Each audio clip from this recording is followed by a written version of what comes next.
Avengers! Assemble.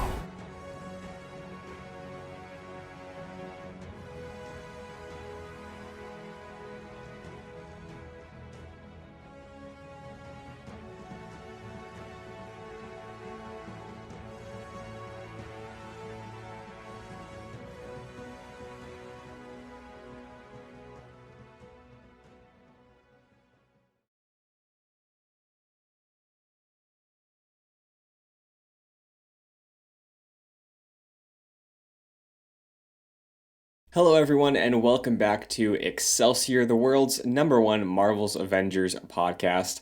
I'm your director, Christian Buckley, joined as always by the Apex legend, Jack Martin.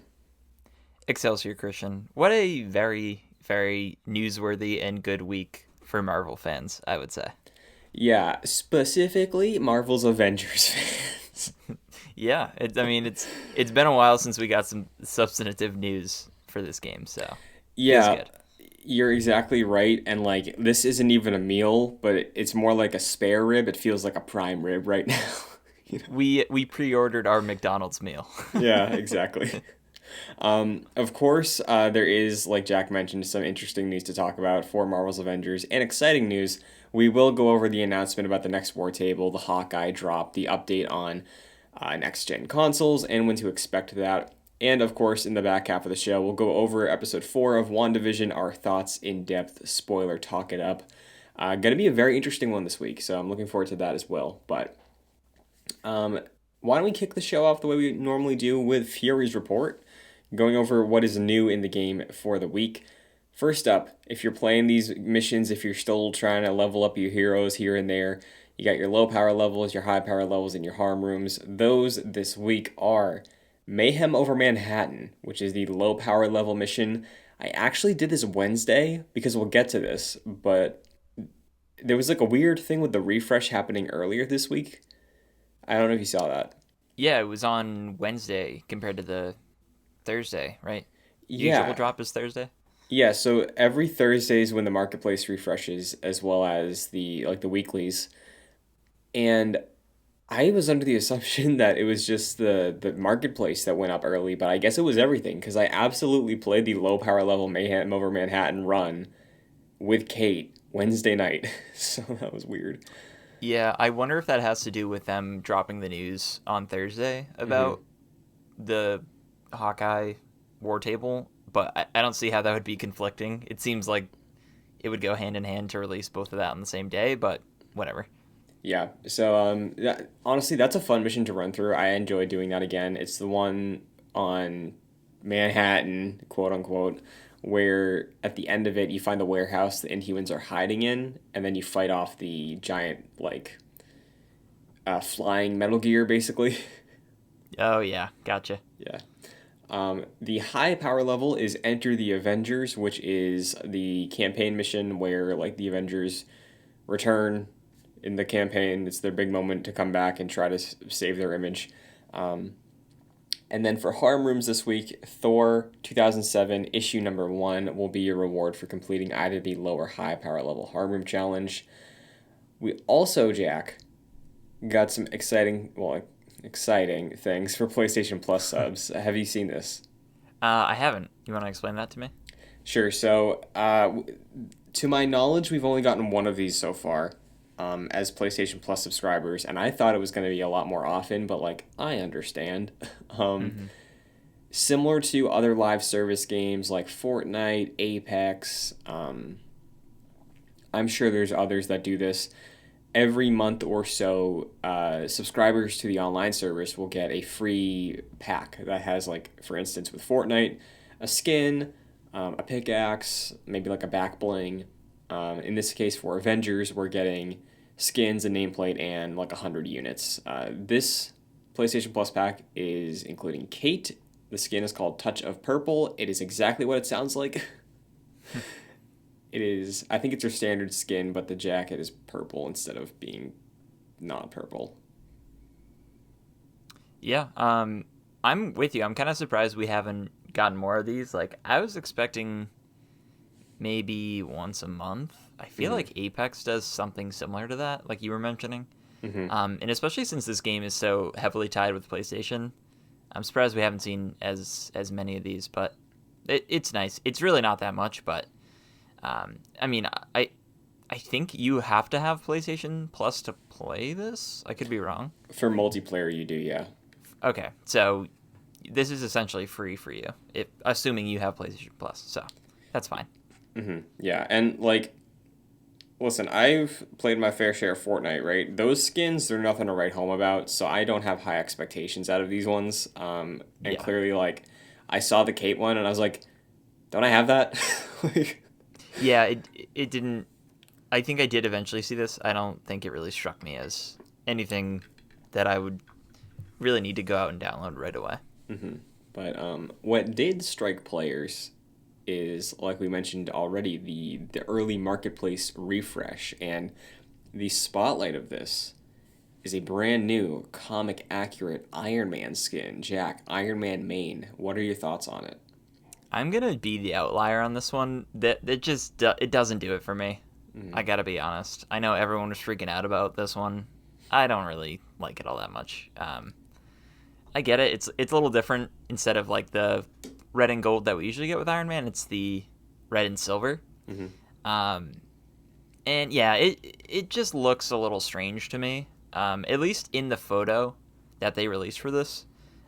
Maybe I'll go into the game and actually like preview it and see what it actually looks like. But I'm still at the point where nothing has really caught my attention, where I would actually want to go in and buy these. I like the Cap one, which is like World War II outfit, and the Black Widow one is essentially just a variant of her default one, but I thought it looked pretty good. But yeah, for the Iron Man one, it doesn't have me wanting to actually go and get it. Yeah, I can understand that. For me, I like how it looks. Obviously, Iron Man is not even in my like top 3 of rotation for heroes. I do like playing as Iron Man, but it's not something I drop. Like, I think when I drop money on an Iron Man skin, it will be for like the Mark 43 from Iron Man 3 or something like that, you know? Like, I want a movie skin. Yeah, totally. I'm with you.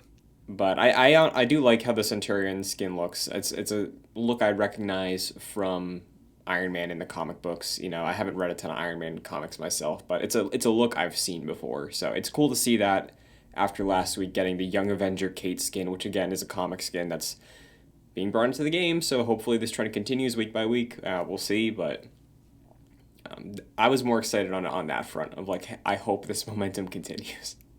Yeah, I like the experimentation, so I'm with you. I hope it keeps going. For sure. And like you mentioned, there was some speculation that because of the weird random Wednesday night, Wednesday evening refresh of everything, there would be some content drop this week. And while we did not get a content drop, there was an announcement. For a content drop.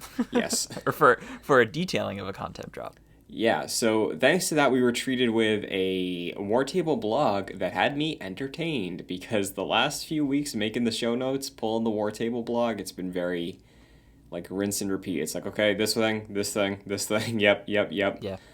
Pretty much since launch for the majority of them have just largely been here's the high and low power levels which no one pays attention to, and like the harm room challenges which no one pays attention to either. So it's kind of been fluff for a while.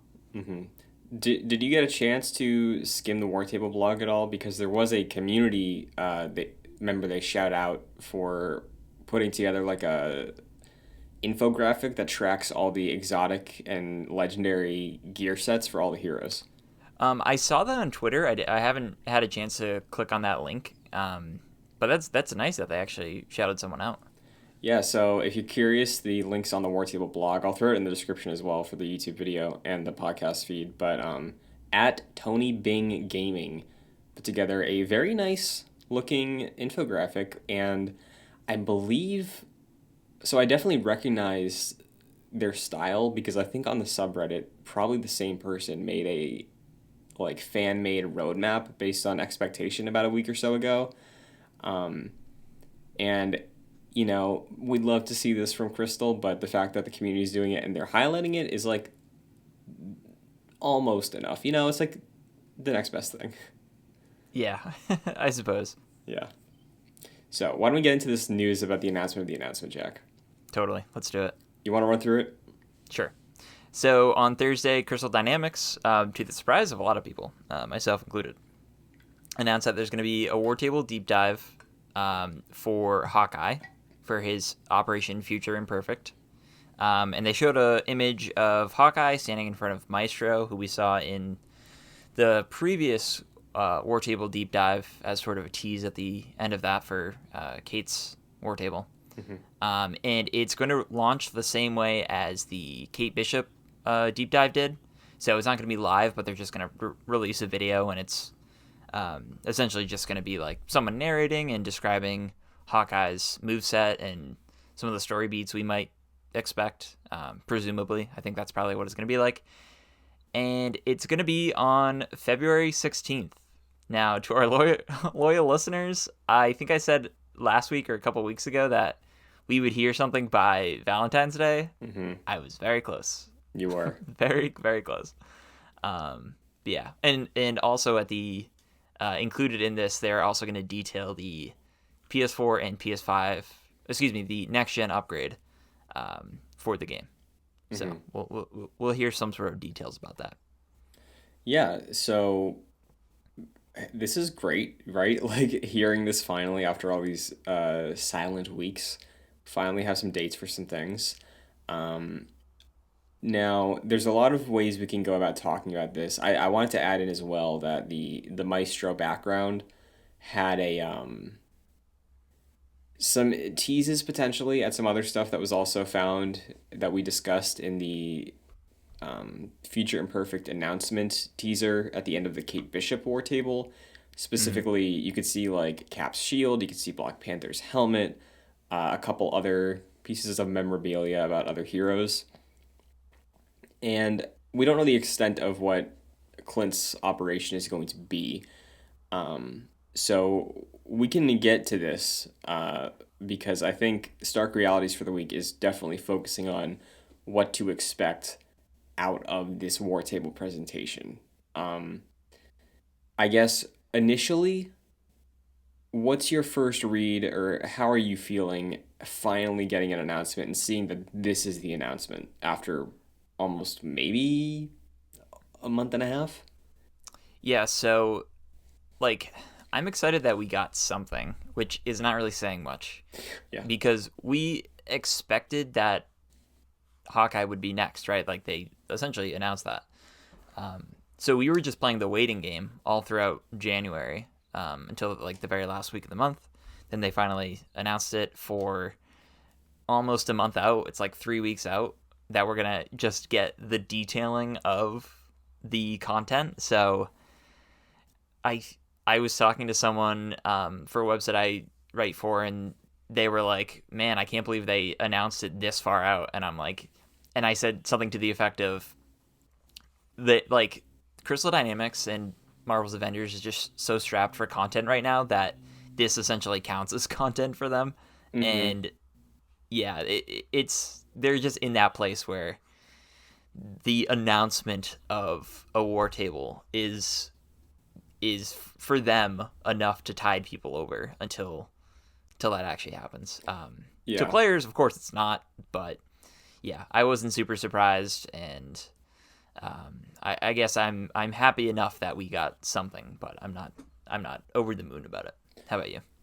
Yeah, I want to go off something you said because them viewing it as a content drop I think is interesting, and at the same time, like I don't want to like give them props for doing it, but like this is what you and I have been talking about every week on the show, right? Like it's not something that's necessarily good news, but like it's news, you know?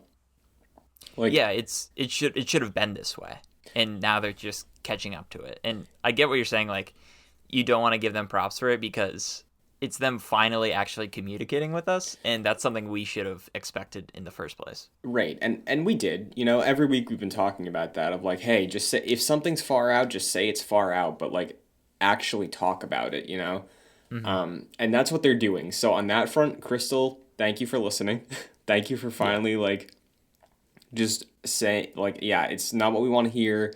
Hawkeye's thing is like about 2 or so weeks away, and then who knows how long it's going to drop after that. I saw Paul Tassi, one of the more notable people who are still covering this game, speculate that based off the war table for Kate and then the release of Kate, we could see a 3 week gap from this war table and Hawkeye's release. So, like, it really is not the thing that we all want to see, but I will take this and seeing dates far away than wondering if the game that you and I are putting so much faith in is like it's wasting energy at that, you know? Like I'm glad that they are talking, and I do hope this continues, and I hope the community can recognize that aspect of it at least, right? Yeah. I mean, like what you're saying, this is a game that Square could just pull the plug on at any point. Um, I feel like this is a year where this game needs to turn around, and if it doesn't, that's it. This hasn't been the moneymaker that Square has wanted, so yeah, I agree with you. I think at this point you just need to, even if it's bad news, you just need to keep every week. You got to say something, and I hope that's a trend that continues forward. Like I hope we don't get the next 3 weeks leading up to that just utter silence. I kind of maybe expect that we will. Mm-hmm. Uh, but yeah, I hope every week we get a little something here and there just to tide us over. For sure. And specifically going off that, and we'll get to more predictions and expectations in just a second, but on the subreddit, I saw a lot of reference to this, and you did as well, and you wanted me to explain this. TWAB. Yes. So, TWAB is a term that relates to Destiny, and specifically it stands for This Week at Bungie.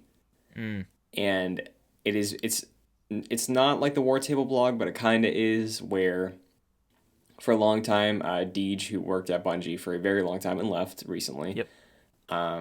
did This Week at Bungie, basically talking about the status of the studio, what was going on that week, major events, minor events, directions for things. Like, it was very, very transparent. And I think so many people have wanted that out of Crystal in relation to Avengers, because I'm a big fan of Destiny. I've liked Destiny since 2014. I rarely check This Week at Bungie, but knowing it's there and knowing that Bungie is putting that amount of work into talking to the audience, even if it's always not in the best of times, because Destiny has had its high highs and very low lows over the past like 6 years.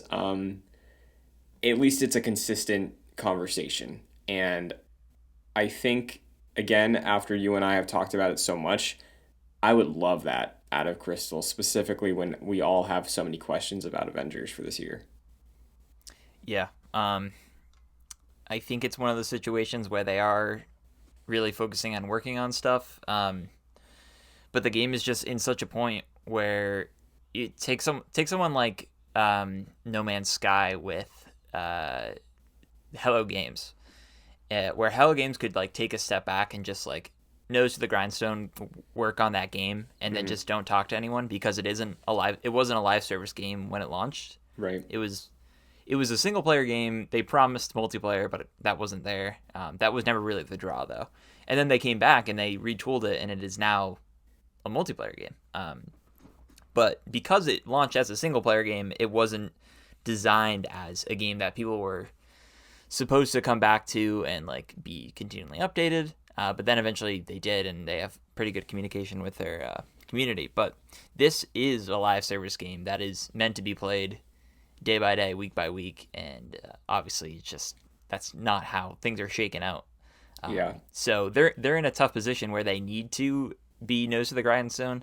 They also need to just continually update their community, which is falling off by the day. So Yeah, I do think another thing to bring, like, add on to the No Man's Sky comparison, which we've done a lot and a lot of other people have as well. Like, I think Hello Games has the benefit of, and this is no disrespect to them, because they've done an incredible thing with that game.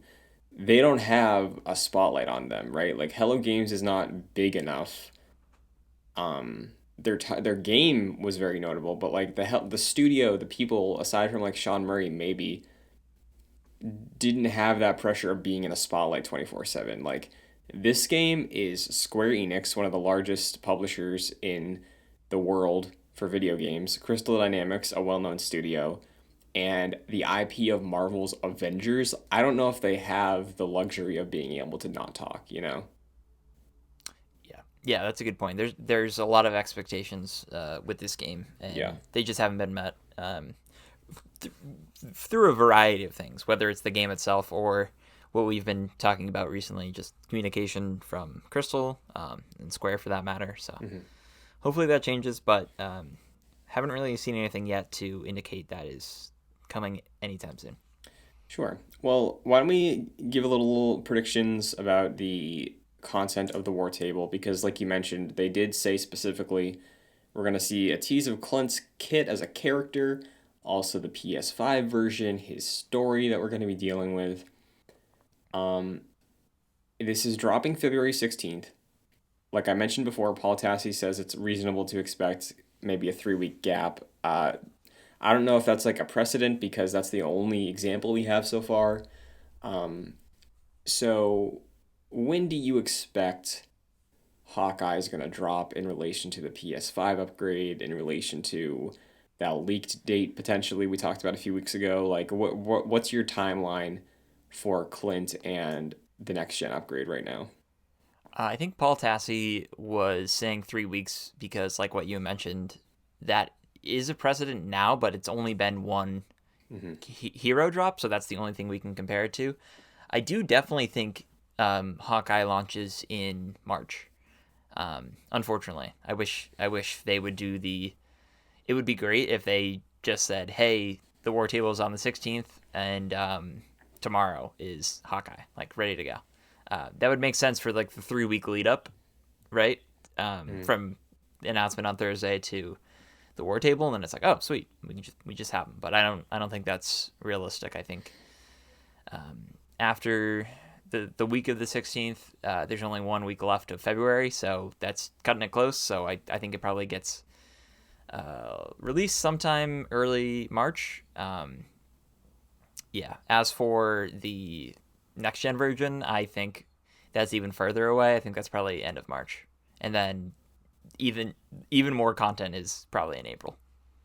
Okay. So, you don't think they're going to pair Hawkeye with the next gen version then? No, I think that is probably before. I think it's between Hawkeye and maybe Black Panther if that's next. Like if Black Panther has the big multiplayer content, which we're all expecting that it will, I think that is the next gen version is launched in time for that. So I think Okay. it's between that. Sure. I don't know if I'm being too optimistic, but I feel like it will be a little bit sooner. I'm gonna just stick with what I've been saying about that leaked date. That is too specific to be just a coincidence or a placeholder, I think. Like there's Can nothing you important about it. can What? you remind me what the date was? I believe it was February 26th. Okay. So I think 10 that's a so Tuesday. okay, so 10 days after um that's a Friday actually. It's a Friday, yeah. Mhm. So yeah, I think that's kind of likely. I could see that drop then. As far as Hawkeye is concerned, I could see a world where they drop that at the same time because where my head is at is that a next gen version outside of a performance buff isn't going to be adding any content, you know? So if you want to get those people like friend of the show Kevin Diaz who played the base campaign but's waiting for the PS5 version, he still hasn't played Kate. Like if you drop a next gen version with a content drop, then I think there's more incentive for the people who maybe fell off and got distracted by their next gen consoles to come back to the game, you know? Mhm. Um, and I also think, based on Kate's campaign, I can't imagine like Hawkeye is this like grand ambition of a character that's gonna have to like only benefit from an upgrade or something like that. So I don't see a reason why they can't drop it at the same time, but I do understand your idea of making the next gen version a stopgap between content drops. I could see that happen too.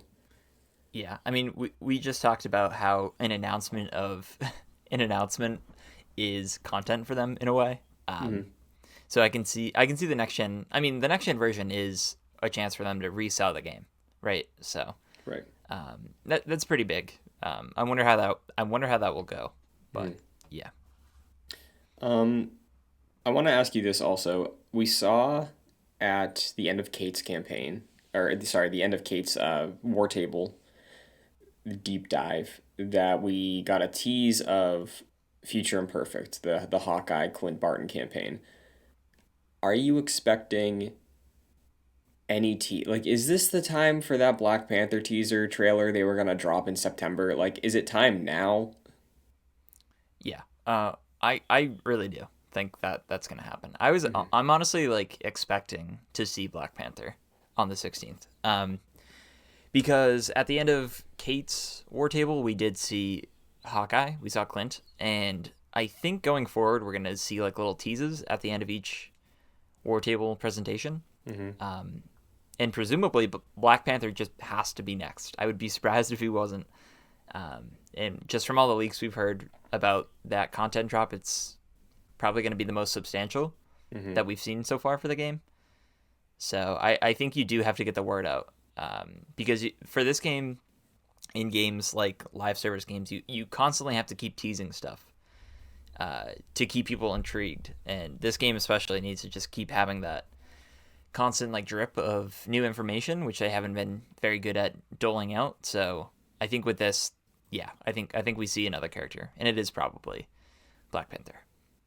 Yeah, I think that makes too much sense. I don't know if they'd want to tease, just show him in like the Future Imperfect timeline or something, or if they do completely separate, like different video render, nothing to do with the Hawkeye stuff we see throughout that presentation. At the end, it's like T'Challa looking over Wakanda, and then there's an army in the background, and then like that's teasing the raid or something. I don't know, but I do think considering they were prepared to show and announce Black Panther, Yeah, what, like 6 months ago almost at this point, like we're getting the growing pains out of the way with the way the content's doled out. So considering we did get a tease before, I know they were like, oh, Clint and Kate, they're a double feature. Like, I think it's reasonable to expect we'll get those teases moving forward for sure. yeah, totally. I can almost guarantee you, if Black Panther shows up, that will overshadow anything they showed before Yep. with Hawkeye, because like everyone said this to death. Like it was such a choice for them to do two bow characters back to back, Mm-hmm. and yeah, that still holds true. And we already knew that Hawkeye was coming. He was already in the Kate Bishop campaign, so yeah, they need some new life in this game, and I think Black Panther will totally do that. Yeah, and I think it's also, just the way last year ended up going. I get Kate was supposed to be October. We all thought Clint was going to be November. If that was the case, sure, you can do your two bow characters, but I do think it's been unfortunate that because of how things have gone um, on our side as players, that the two content drops are basically the same character. Um, Obviously, there's going to Months be some apart at this differences. point too. Yeah. Hmm. There's going to be a few differences. They've said that, but they also have said that they're going to be pretty similar in the way they control and play. So um, I'm sure we'll get the differences detailed in the presentation. But we talked about Black Panther. We talked about teases for the future. Jack, do you think that there's any way that this war table presentation is what the community needs right now, more or like more importantly, I guess what this game needs right now? Because obviously it's better than nothing, but is this enough to like set 2021 off on a good path, do you think? Like, how best case scenario for you, what how much does this move the needle? I mean, they would really have to come out and be pretty like realistic and introspective with the way they've communicated this game recently, especially within the past 2 months. because it hasn't really been good, and there's been pretty much nothing to tide fans over. So if they came out and detailed Hawkeye, Black Panther, and talked about the next gen version, and then at the end of this said, "Hey, look, like we know things have been slow, and we're working on that, and you can expect more communication from us going forward. And as soon as we keep rolling out more and more content, we're just going to get better at that." Then yes, I would take their word for it. But right now, I don't have the faith that this really saves the communication game for them. Because it's been very similar since pretty much since the game has launched, especially in between the launch and Kate, and then after Kate, it's been pretty much dead from them. No substantial communication. Of course, they haven't released the roadmap. I don't think they will release a roadmap for this war table, but that's one of those things where if they did, then I'd be like, okay, I'm with you. But yeah, I don't see that happening. I think it's going to be largely the same. I think the communication turnaround, if it happens, would be somewhere around the summer, because we've been talking like we're expecting that's if it happens, that's the turnaround for this game. I think that's enough time from launch for them to, get going with the game. So, how about you? Yeah, I'm with you. I think this is not what the game, like, it's what the game needs, but it's not what the game needs, you know? It's like, it's what it needs because we need that communication that we keep talking about and the community keeps talking about. We need content. But I think what Marvel's Avengers needs is the content drop we'll be getting with Black Panther. Like, if all the leaks are to be believed, and I would believe them considering they seem pretty accurate with stuff we've seen come to fruition, like, I think what this game does need is that multiplayer content. It needs the raid. It needs reasons for players to return, and that's a hard thing to do, for the state of the game at the moment. We talked about it a lot last week in terms of like having a new gear system that incentivizes players to play the game so they get better gear that they like and is meaningful. That is like end game 2021 content, but I think to get to a point where you have that player base ready for that Gear 2.0, outside of the ones you'd be pulling in from whatever push you can do at the end of year one, which honestly might be the make or break time, I think you need that Black Panther stuff. So if they don't tease it here, I'll be baffled. Truly. Yeah. That would, I don't expect that to happen. Like, I think they will tease that. If they don't, I'm with you. Like, that's saying something. And it's not good. Because I think it's hard to say the word soon when you talk about this game. But in reference to the development speed for this game, it's soon in the fact that it's going to come out within the next, I think, 2 to 3 months. At least that's what it feels like will happen. Like, I think maybe March or April we get Black Panther, hopefully. But yeah, if we do not see Black Panther in this war table in any teasy way, then yeah, that's bad news. It's really bad news. Yeah, I think again last week's episode we came to the idea that like if Black Panther is not at least fully conveyed and his content is fully shown off, or at the best case scenario released by May or June, that's when I'll be more worried. But I'm glad at the very least we're having something, and there's going to be a lot to mine out of this presentation. Hopefully, we'll see if there's a new boon in sales from this PS5 version.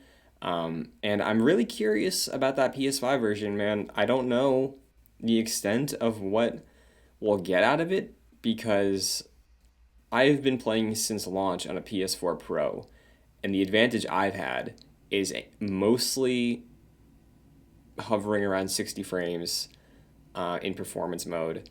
And since like the first month, no major bugs. And you just recently making the jump from PS4 to PS5, now having the same advantage I've had since launch. What do you imagine they do to make it even better besides like 4K 60 locked or something, or maybe 120? I don't know. Yeah, so shout out to Dorian H. Bell in our comment section from last week, who was essentially waiting for the next gen version to keep playing. They're expecting, I think, 120 frames per second. I don't know if we get that with this game because it Hmm. was right like built off of that PS4 architecture.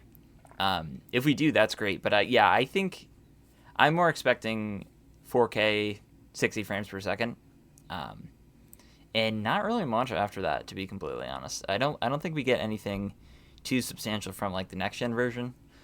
I think that's part of the reason why it's free. I know a lot of there's certain situations where uh, those cross generational games, the next gen version is free Hmm.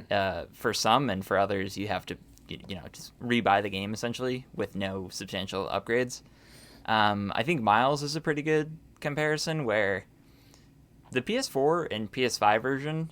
This is going to sound crazy because I know a lot of people like when that came out on PS5 they were going crazy about the graphics and all that. Largely comparable, and this is Yeah, from coming from someone who has played the PS4 and PS5 version. yeah. The difference is the graphics and the fidelity and the performance of that game. Hmm. Um, of course, PS5 is like the details on just the characters and just how the game performs is definitely better than the PS4 version, but like not by such a way where the PS4 version is unplayable in any means. Right there, it's largely the same game, just with an added performance and graphical boost. So I think that's what we're gonna get. Yeah, I think it goes without saying as well, just because this is what the big next gen thing was, but load times, I'm assuming, will be significantly shorter. Mm-hmm. But yeah, I would be surprised if it's much more than that. Maybe like upgraded textures or something, because like there's been some weird like stretching on certain patterns on like shoulders and stuff in the game. And I did see a while back, Digital Foundry, I think, did a video saying something to the extent of like, oh, this game feels like it was made for next, like visually designed for the next gen hardware and then just scaled back. Mm. Which who knows? We'll see what comes of that. But there was one other thing that stood out to me since the announcement the other day. Again, last week we recapped the Play with the Devs stream from 2 Fridays ago as of this recording. And one of the pieces of information we chose to highlight was the fact that Crystal was saying, and this is like paraphrasing, but this is the sentiment they had. Cloning Lab is the next thing to drop because it's done, the level's done. The only issue is fixing the issues with crashing matchmaking and multiplayer. So, like, what are you thinking about that? Is the Cloning Lab soon? Is the Super Adaptoid soon? If we're about to learn about Clint and he hits, I think end of February. You think towards the middle or end of March? Like, where's your head at on that? Yeah, that's actually a good catch from you, Christian. Because I, in the craziness of the Hawkeye War Table announcement, I totally forgot that they even said that. So I can see a world where there's 3 weeks until that announcement. Mm-hmm. Um, and there's probably even a couple more weeks. I actually think it's probably going to be like early March where we get Clint, like early to Okay. mid March.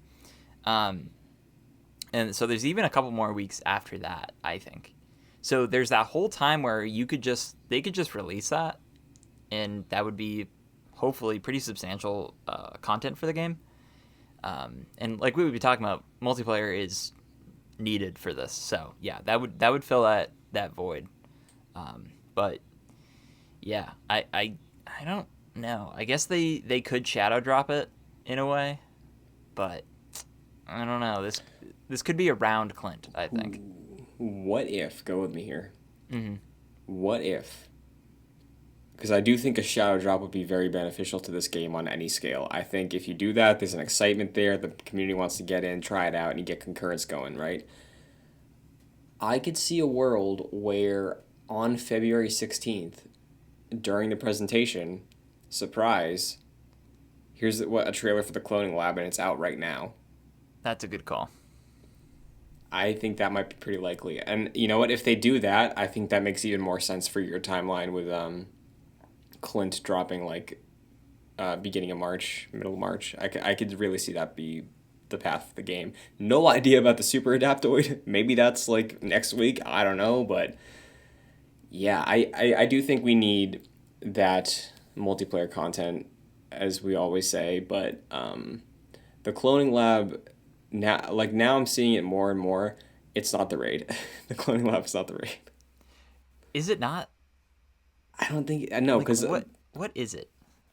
remember how they were going like Omega level threat raid like content. Yeah.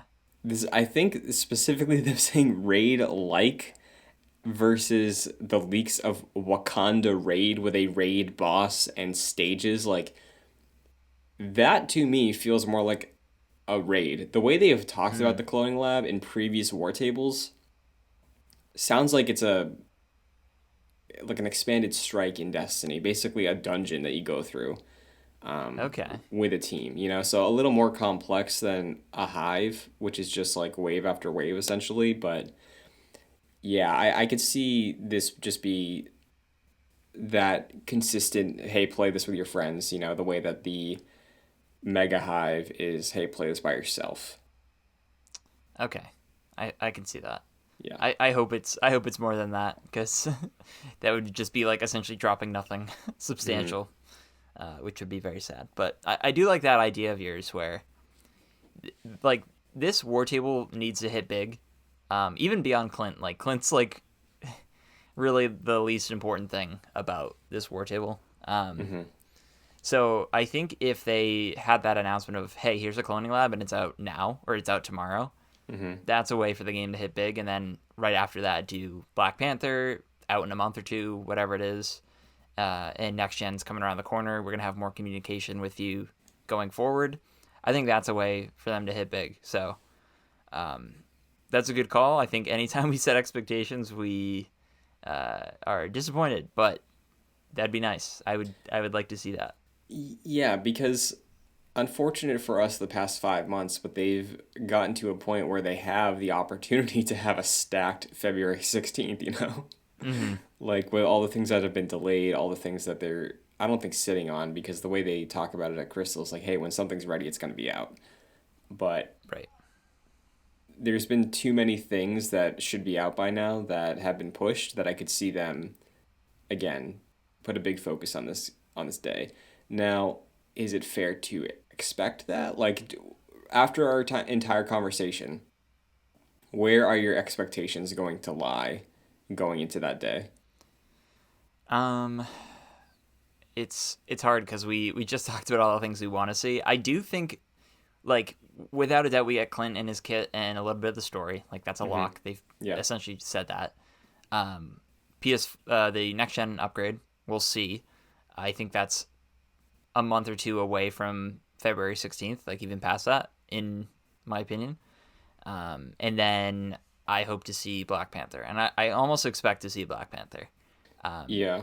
If they hit that, then they've met my expectations. If Black Panther's not there, then my faith in this game has will take a dramatic drop because like that needs to be there.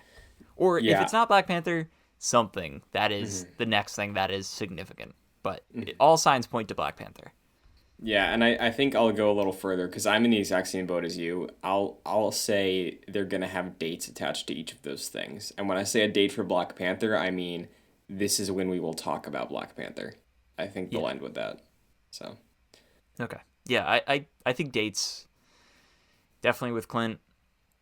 Next gen, I could see a window, hmm um, and I can also see a window for Black Panther because I feel like everything just has been pushed with this game, and I think that's a trend that um, it will probably continue for the next couple months. hmm But well, yeah, keep your expectations in check, everybody. yeah, As far as the rest of Avengers goes, though, that's about it for this week. Like we said, all attention now is focused on February 16th, unless by some miracle they drop that Super Adaptoid next week and we can squat up and play that. I don't know. Um, so with that, why don't we go into our other topic of conversation? Because meanwhile, WandaVision is continuing along, and we got episode 4 this week. Yeah, dude, I feel like we can't even talk about this without spoiling it. Yeah, I'll say very very brief non spoiler conversation. Did this episode fix your biggest issues with the show so far? Um, no. Okay. I felt forward progression with episode 3, and I loved that episode. And I didn't get that with this particular episode. Okay. But I liked it. I did like this episode. Yeah, I liked the episode, but I have some issues with it, I think. Same. So, obviously, if you haven't seen the episode yet, click away, come back. But why don't we just crack into the episode? Because this is, what's the reverse of a bottle episode? like, like the A vending bucket machine? episode. Sure. Yeah, so this episode sees a lot of MCU as a whole forward progression, where we see what it's like for the people who were snapped to come back for the first time. Yeah. And that was very interesting because I never thought of it that way, of like how it would actually work logistically. Like I assumed they'd snap back to where they were, and that's why with portals, Peter came back from Titan and all that. Yeah. But the reverse dustification, that was something. Yeah. So at first it looked like my first thought was when, as it turns out, Monica was like reforming. It looked like Wanda was shaping someone in the neighborhood. But then obviously it turns out to be everyone returning. And what I loved about the scene was how chaotic, like equally chaotic it was for people to be returning as it was for them to be disappearing. Because as soon as Monica steps out, like she's like, "What is going on?" Everyone's freaking out. From people being like, "I gotta call my wife. Where's my wife?" Some dude is just walking along the halls. Presumably, he's just been there like for the past 5 years, and it's like, "What is happening?" She runs into someone and like knocks them over, and it is just like no one knows what's going on. And it's like a mirror of what happened in Infinity War. And I do like how I think Tim Geddes mentioned this on Kind of Funny, where Far From Home took it in a humorous way, where there was a basketball game scene and the band snapped back and people ran into each other, and it was funny because the musical notes or whatever. But this was like grounded in a hospital setting, and Right. people were just going nuts. And yeah, I did like seeing that. I didn't expect to see an Endgame reference in this episode, so that was great. Yeah, and this is interesting because this is the for like we mentioned, the first time we're seeing the reverse of the snap that Hulk did, and it's been confirmed actually. I believe, I don't know what extent of it, but WandaVision is taking place like in timeline order right after Endgame. So Spider-Man Far From Home is a month after the end of Endgame. This is like, as we see with Monica Rambeau waking up, immediately to probably like a week or two with everything she's doing in Westview. Yeah, they didn't give a firm timeline, but it seems like around the time of Far From Home, where like if one came before the other, it wouldn't really matter because Right. they're just right there. So I was surprised because I didn't expect to get greater MCU lore this week, which I don't know why I didn't out of the show, I guess, because that's what the show is doing. That's what the show is trying to establish, that, hey, these are legit Marvel Studios MCU productions, so like be prepared for big drops like that. In the first week or so, I think I said, maybe it was last week, I said I was expecting this kind of an episode after the decade hopping sort of shtick has reached its course. I didn't expect that this week, where like it was almost no Wanda and Vision, and it was just solely focused on Sword. And I think my biggest problem with this is how the progression that we got from 1 to 2 to 3, which I thought was good, especially with episode 3, was kind of ground to a halt. And this episode essentially serves as a very meta way of catching up the characters in Sword to where the audience is at. Because they don't answer, like, they answer very small, nitpicky things, like, why is there a beekeeper? Yeah.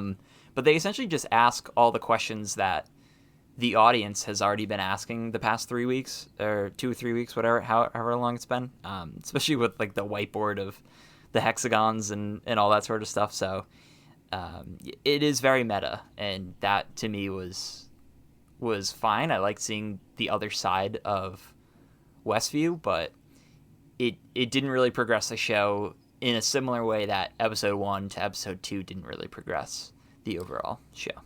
Sure. I think on my end, the biggest issue I've had, because I've really loved the week to week so far, and episodes 1 and 2 were week 1. It's a weird timeline based on episode week and episode number and number of weeks the show's been going. Yeah. I've really, really enjoyed all 3 episodes before this week, and this one I thought was good, but it does feel like such a dramatic slamming on the brakes, and I don't have a problem with what the episode does, because I think it is interesting, you know?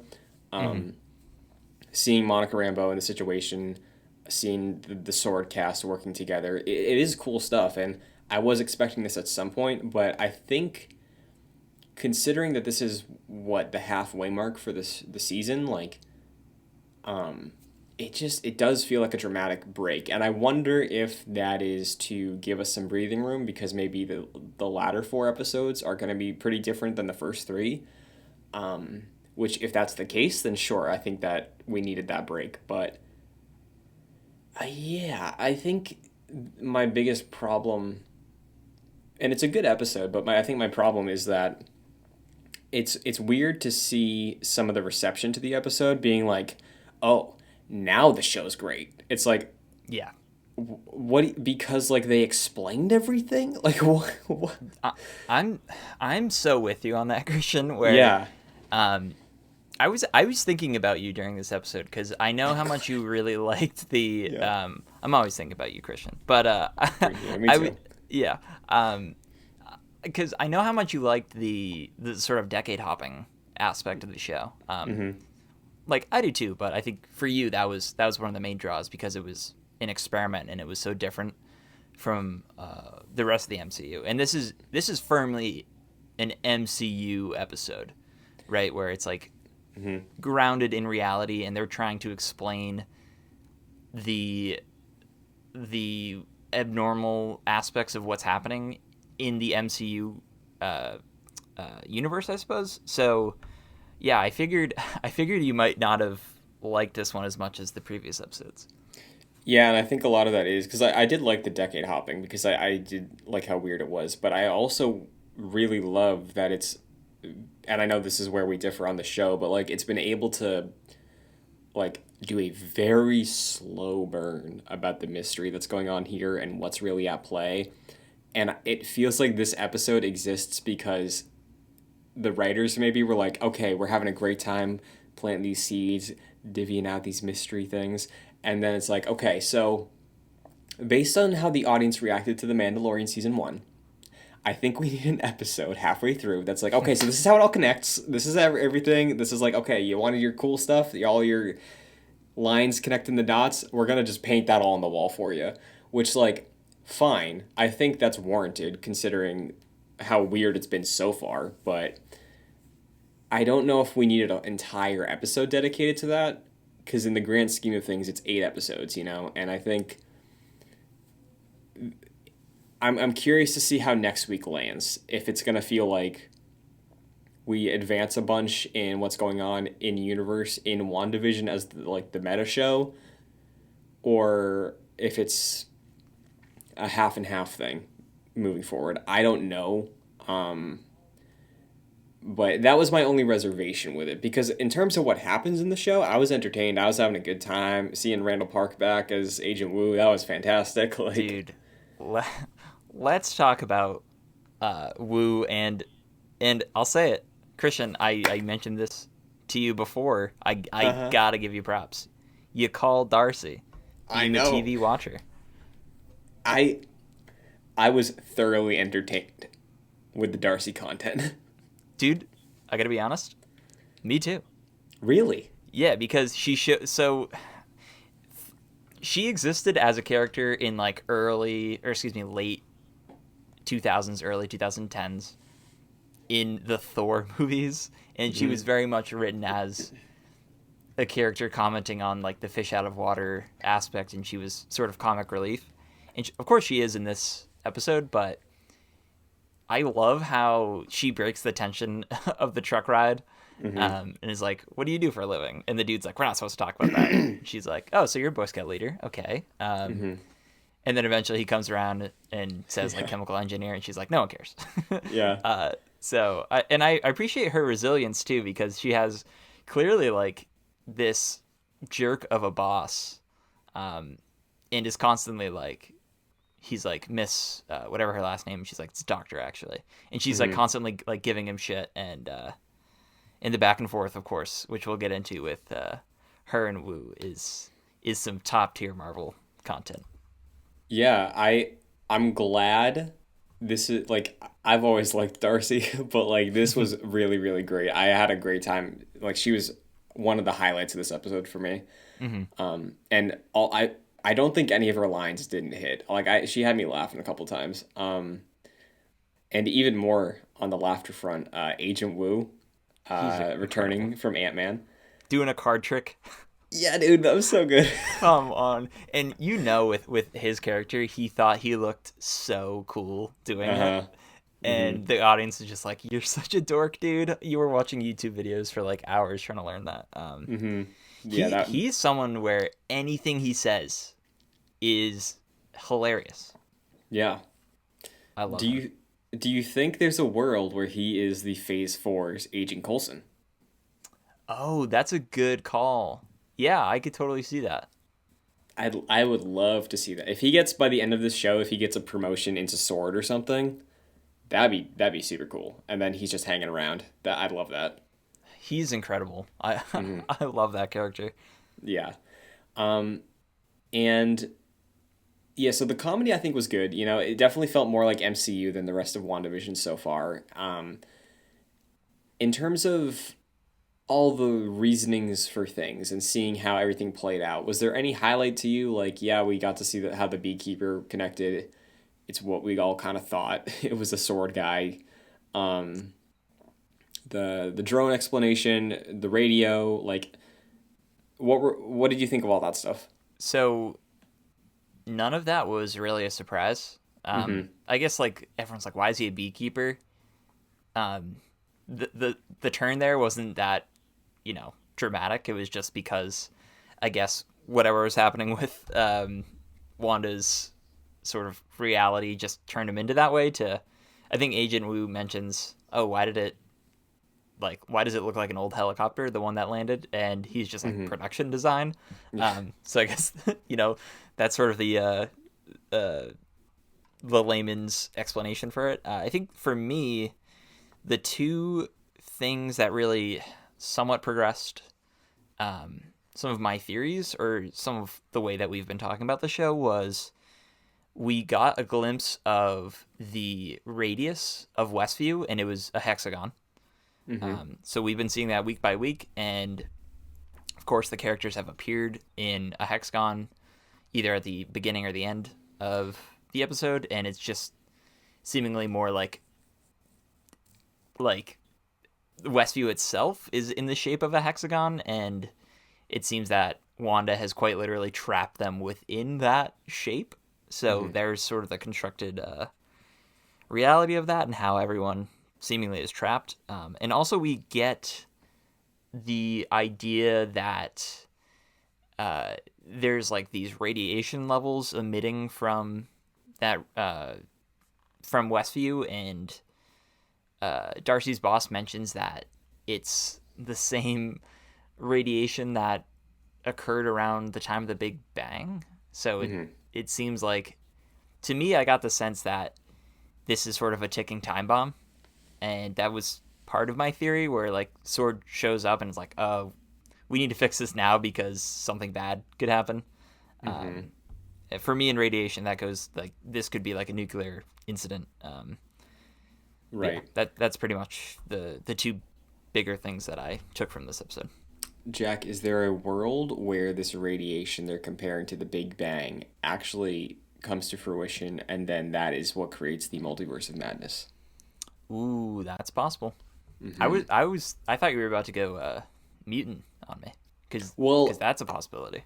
I'm still riding with the idea that Scarlet Witch is the character that creates the or activates the mutant gene, and I do think that is like I'm put like 80%. Though, like there's good odds of that being the way they do it. You know, we're not gonna touch on it for a while, but like just trigger that, you know, and then we'll pick up on it later after they've had time to grow and develop in the universe. But I do think one of the things I actually really like about this episode in terms of the MCU as a whole, because that's the thing, I don't not like the episode. I think it's a really good piece of MCU content, but I'm finding issues with it in relation to being in a season of a show. And we'll see if that can work around in the final half of the show. But what I really liked is that because it's introduced with Monica, because we're sympathizing with her as seeing her as an adult when we were introduced to her as a kid in Captain Marvel, and seeing her lose her mother Maria, who we also most of it like I think we all liked her role in Captain Marvel and her relationship with Carol. Yeah, she seemingly started Sword. Yeah. Like having that sympathetic relationship, I think, as an audience to Monica and being with her for most of the show and then trying to rescue her, and that's the whole thing with the show. I'm gonna bring it back to that idea I threw your way a while ago. The way that this show plays out this episode, I do think they're starting to paint Wanda as an antagonist. Because Sorry. go ahead. No, you go for it. I was gonna say, because we do have that, we're rooting for Monica this entire time. It's like when we finally see that scene play out from her perspective in full, it's like we're scared for Monica, you know? It's like we know how powerful Wanda is, and seeing again that entire scene play out, we fully see she's completely aware of all this. So, Yeah. yeah. And Monica gets pulled out, and the first thing she says is, "It's all Wanda." Presumably, like whatever's happening in there is because of Wanda. Now, for me, like I'm totally with you. I think, especially with this episode, Wanda is serving in some way an antagonistic role in all of this. Like people are trapped inside there. That like we saw that Sword is like IDing all these people that were missing, and they seemingly have no agency to leave, and probably have to play along with whatever's happening in there. As a way, essentially, for Wanda to be with Vision. I think that's pretty much the whole point of what's happening here. Right. But to me, I think Wanda plays a very I think she plays a majority of this as this constructed reality. But I do think something else is at foot. Like, I don't think it's just her, even though that's what Monica said. Like, I feel like we don't get that answer in episode 4. And part of me thinks that they were IDing people, and they didn't ID Agnes. There were probably some other people they didn't ID, but she has been just like very strange in these past episodes. And the fact that they didn't connect her to a real life person has me thinking that she is somehow helping Wanda do this, or manipulating Wanda to do this even further than she wanted to, or siphoning off her powers for some reason, whether that's for Mephisto or just for herself. Right. I'm not sure. But yeah, I do agree with you. I think Wanda at this point is absolutely serving a antagonistic role. Yeah, and I think also, like, I was reading, because I forgot that Monica said it's all Wanda. I was saying more in the way Wanda treated Monica, because we see like the why you say that name you have to leave thing from last week, and we saw that then, so it's like, oh, maybe she just had a moment of relief from it, but like the way she was like talking and like antagonizing Monica when she was like using her magic on her, I was like, oh, she's to me it read as like, oh, she knows completely, maybe not what who Monica really is, but like that she was able to get in. That's the way I took it. Yeah. Um, We've okay. been like, I think we've been talking about this. They asked us in the episode like why sitcoms, and we talked about this last episode, like this idea of Wanda trying to achieve some level of this idea of like a perfect life with Vision, which she was stripped of having. And we get like Darcy's reactions, I think, kind of cement that, where she's always like, "Aw," as she's watching these constructed episodes. And I I think that's Wanda like trying to achieve that, and she's very protective, obviously, when Monica comes in right. and like wants to destroy that or get her out For of it. sure. Yeah, I wanted to add on the way you were talking about Darcy. I related to her very much when she was like, they asked like why sitcoms or why the decade hopping, and she's like, I don't know, like, is it just it can't just be to please me? I was like, ha, same. Yeah, totally. It's a very fourth wall breaking episode, which Yeah, is funny in parts like that, and then I think the whiteboard is a little egregious because it's kind of making fun of like people like new rock stars or even us to an extent, like speculating week by week. Like Sword is the fans in this episode, yeah, undoubtedly, and this episode essentially just serves to catch them up on, okay, now the fans and Sword know exactly what's happening. right. Like we're all in the same boat because we already saw the events of those episodes, and now Sword gets to see them and speculate. And now, like at the end of episode 3, at the end of episode 4, Monica is tossed out, and everything is connected. And I think for me, the best part of this episode is that it's done. It's over so early in the season, like before, about in the midway point. So that way, hopefully, they can just go on through episode 9 without having to do basically an expedition dump to get characters caught up. So that has me Yeah, excited. yeah. I that's why I'm not like down on the episode, because I do enjoy it. Like I said, as a piece of MCU content and like seeing everything play out, it's a really fun time, and seeing them all connect the dots, it's fun. And I did I liked the whiteboard because it was Wu, and he was like, "Is Vision alive?" Like Yeah, yeah. that was really funny. I liked him doing all those questions. Like if it was just some random intern guy, I'd be more on like, okay, that's a little bit much. But because it was him, it's like, okay, of course he'd be the guy that's like writing down all these obvious questions.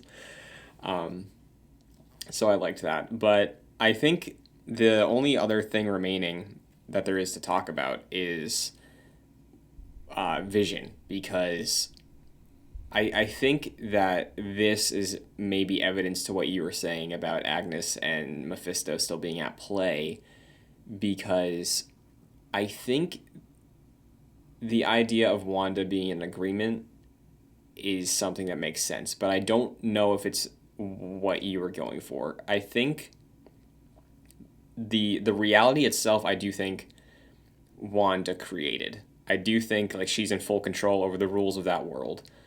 But I think, be it Agnes or Mephisto or whatever's going on there, I think the deal she made with them is entirely about Vision being alive again. And I could see a world where Agnes, like Wanda and Agnes made an agreement, and Agnes was like, okay, I'll use my magic to reanimate Vision, and he's basically a husk of his former self, right? Literally. I'll use my magic to do that. You take care of everything else. And I think because Wanda was so focused on the threat of Monica in that scene, that the set dressing she has extends to Vision too. So like I think that mask might have fallen there in that moment, and that's why she jumped and she had to fix it. Interesting. What do you think So about Vision? Like if he's dead or not, or just Or just the purpose of showing that shot where it's like him from the end of Infinity War with his head ripped out. yeah, that's a good call because like what you were saying about like she was distracted for a moment and like didn't keep it all quite there with Mm-hmm. Vision. I didn't necessarily read it that way, but that is an interesting reading of it. For me, it was just I think Wanda was in a moment of re-experiencing uh, her past traumas, like we've been talking about past few weeks with Pietro and Ultron, and I think just like the sudden burst of Vision coming back in sort of triggered that. But yeah, you could be onto something with her sort of reanimating Vision and had to quickly fix that for herself. Which Mm-hmm. it's interesting because we're getting different pieces of these scenes from Sword's perspective, and at the end of this episode, it was just us, the audience, saw the Vision Endgame or Infinity War death. Right. So yeah, I thought that was interesting. Mm-hmm. Because I know we speculated, and again, Agent Wu with the whiteboard, is Vision alive? We've thought about that, right? And like, I could see a war because if you make a deal with the devil, in this case Mephisto, it's like maybe a monkey's paw situation where it's like, yeah, we can bring him back to life, kinda, but he's just gonna be a puppet, you know? Like Mm-hmm. maybe he has some sentience, but it is his body that is dead, you know, just being reanimated. I think because if you do that, I think there's going to be some interesting conclusions in terms of Wanda's resolution, how she handles this world probably inevitably going away. And if that happens, if Sword Jack, I know we're getting endgame right here, but I think it is really Vision is not coming back. I think he's being reanimated by Mephisto or whoever. Sword's gonna break this barrier, break Wanda's world. No way to continue with Vision, and then she's gonna snap and then create whatever multiverse stuff, become the villain of something. I don't know. I think that's where the red strings are being connected for me right now. No, I agree with you. I think it's they're building up to this idea that there's really no way this series ends with Wanda being content.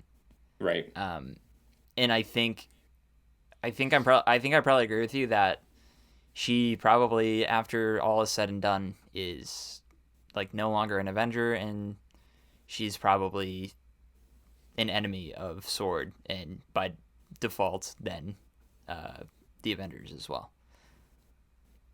So Yeah. and she's so terrifying. So I think that would be a really great. That actually excites me as much as I love Wanda and having her around with the good guys. It would be great to see her as her own villain, separated from Age of Ultron, where she was sort of siphoned into a side villain. Yeah, and because I know in the comics, Scarlet Witch has gone like all around. She's been an Avenger for a while. Obviously, House of M. She eradicated the mutants. So like, it's not like out of the realm of possibility. I don't know. I still don't know if I'd be happy about that because I do love Wanda and Scarlet Witch in this universe. So I don't want bad things to happen to her, but we'll just have to see what happens with it because I really don't know. There's many ways that this series could end up, I think, but Yeah, totally. most of them seem sad.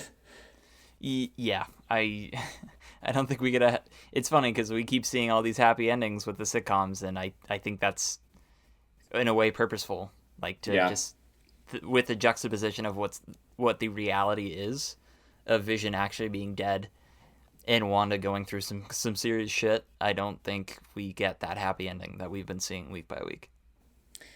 Yeah, and we're gonna be in for it, I think, at the end of this. I think there's a reason that this is the first Phase 4 thing. I think there's a reason why people haven't gone in depth on her role in Strange 2, and there's a reason we don't know who's cast as a villain in Strange 2. So we'll see how it all plays out. But as far as next week goes, I hope we're back to the 80s and we'll just continue this trend. But yeah, do you have any final thoughts, Jack? Yeah, I wonder how they'll tackle next week, because they could either do like just go straight back into the 80s and do the decade hopping thing, and then maybe at the end of at like each episode have like a little sword scene or something, or if they do half and half. I just don't know how they're going to tackle it going forward. It seems like maybe with this episode, it seems that it is going to be more half and half, but I could totally see next episode at least being mostly Wanda and Vision focused, with somewhat more sword presence as well. But yeah, I'm curious as to the approach for next week. What episode has Ultron? Whoa. You think we're seeing Ultron again? Is Sword gonna think that they can like reconfigure Ultron to work for them and then be the thing that breaks Wanda's concentration, and then is it the thing that makes it all collapse? Is that what happens, Jack? Is that how Ultron comes back? I hope not, because I don't like James Spader. Ooh, okay. That's your reaction seemed like that was one of the worst takes I've ever said.